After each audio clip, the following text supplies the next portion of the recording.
জাতীয়তাবাদী যুৱ ছাত্ৰ পৰিষদ কেন্দ্ৰীয় সমিতিৰ আহ্বানত সমগ্ৰ ৰাজ্যৰ লগতে নলবাৰী জিলাতো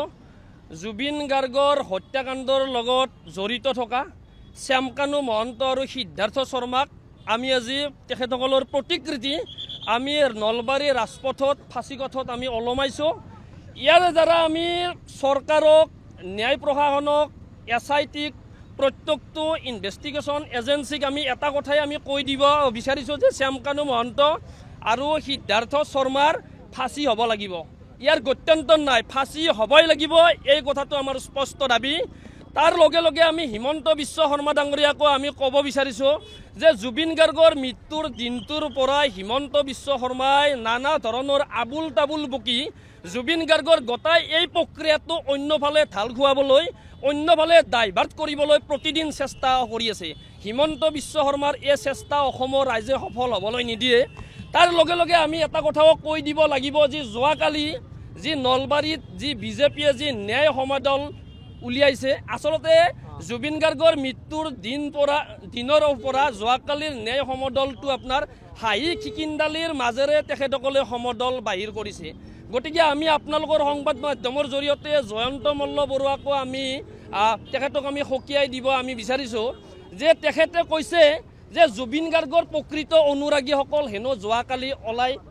আহিছে। আমি কি জুবিন গাৰ্গৰ ভুৱা অনুৰাগী নেকি? জয়ন্ত মল্ল বৰুৱালৈ আমাৰ পোনপটীয়া প্ৰশ্ন।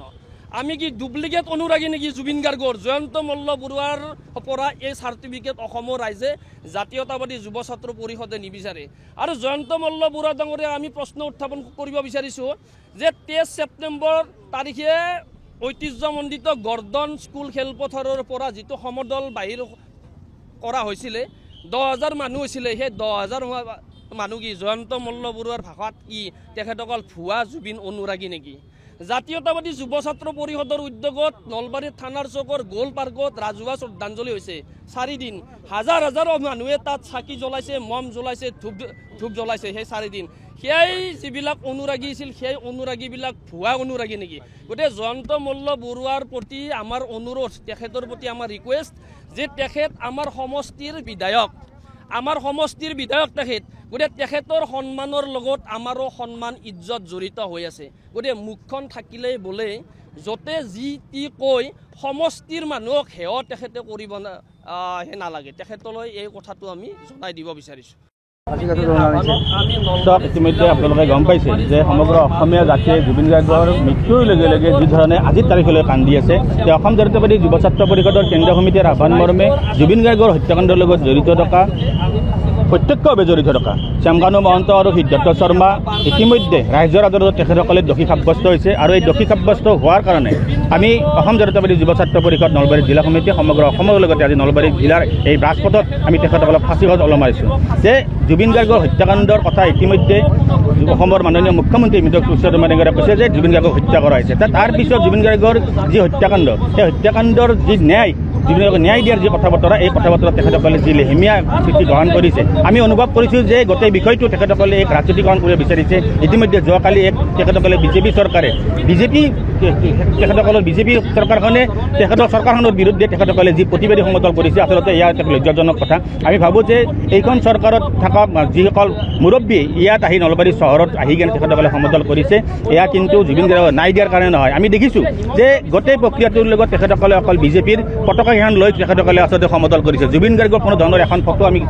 প্ৰত্যক্ষভাৱে দেখিবলৈ নাপালোঁ। এয়া অতি দুৰ্ভাগ্যজনক কথা, কাৰণ জুবিন গাৰ্গক নাই বিচাৰি তেখেতসকলে ৰাজপথত ওলাইছে, কিন্তু ৰাজপথত ওলাৰ পিছত তেখেতসকলৰ এখন কিন্তু জুবিন গাৰ্গৰ ফটো দিবলৈ যিসকল মানুহ তেখেতসকলে আনিছে গোট খুৱাইছে তেখেতৰ হাতত কিন্তু নাই আৰু ইতিমধ্যে বিভিন্ন মানুহে কৈছে তেখেতসকলে কোনোৱে গম নাপায় যে জুবিন গাৰ্গক তেখেতে নাই বিচাৰি আহিছে নে তেখেতসকলে বিজেপিৰ সভাত মাতিছে এইটো ধৰণৰ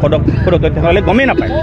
এনেকুৱা ধৰণৰ কথা বতৰা কৰি জুবিন গাৰ্গক ৰাজনীতিৰ মাজত ঠেলি নিয়াটো কথা কোনোপধ্যে আমি বিচৰা নাই আৰু তেখেতসকলে কৈ আছে জুবিন গাৰ্গক ৰাজনীতি কৰিব নালাগে বিৰোধী কৰিব নালাগে কোনো ৰাজনৈতিক দলে কৰিব নালাগে কোনো দল সংগঠনে ৰাজনীতি কৰিব নালাগে বুলি কৈছে যুৱ ছাত্ৰ পৰিষদ আৰু যুৱতৰ ক্ষেত্ৰত আৰু যুৱতীসকলক লৈ ৰাজনীতি কৰা নাই আৰু আমি সেই কথা বিচাৰিছোঁ যে জুবিন গাৰ্গক লৈ কোনো এটা দলে ৰাজনীতি কৰিব নালাগে জুবিন গাৰ্গৰ যি ন্যায় দিয়া কথা এই ন্যায় দিয়াৰ কথা ক্ষিপ্ৰতাৰে কৰিব লাগিব SIT হওক বা CID হওক যোনে নহওক যিকোনো অনতি বিলম্বে যি চাৰ্জিছ দাখিল কৰিব লাগে চাৰ্জিছ দাখিল কৰক দাখিল কৰি ইতিমধ্যে যিসকল দোষী সাব্যস্ত তেখেতক দৃষ্টান্তমূলক শাস্তি দিয়াৰ কাৰণে কিন্তু এই চৰকাৰখনে কিন্তু কঠোৰ ব্যৱস্থা গ্ৰহণ কৰিব লাগিব এই কিন্তু আমাৰ জাতীয় যুৱ ছাত্ৰ পৰিষদৰ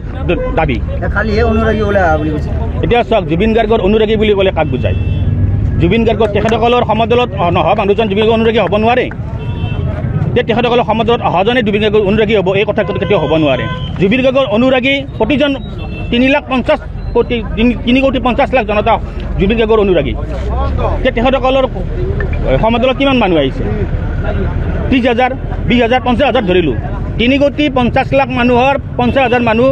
তেখেতসকলে কৈছে যে জুবিন গাৰ্গৰ অনুৰাগী প্ৰকৃত জুবিন গাৰ্গৰ অনুৰাগী ওলাই আহিছে এয়া অতি দুৰ্ভাগ্যজনক কথা তেখেতসকলে জুবিন গাৰ্গক লৈ ৰাজনীতি কৰা বন্ধ কৰক অনুৰাগীৰ তেখেতসকলে বিশ্লেষণ দিব নালাগে অনুৰাগী কিমান আছে অসমৰ ৰাইজে প্ৰতিটো বুকুত বান্ধিলৈ জুবিন গাৰ্গক বুকুত লৈ কেনে জীয়াই আছে এই কথা তেখেতসকলে ইতিমধ্যে দেখিবলৈ পাইছে আৰু দেখিয়ে তেখেতসকলে আপোনাৰ মানে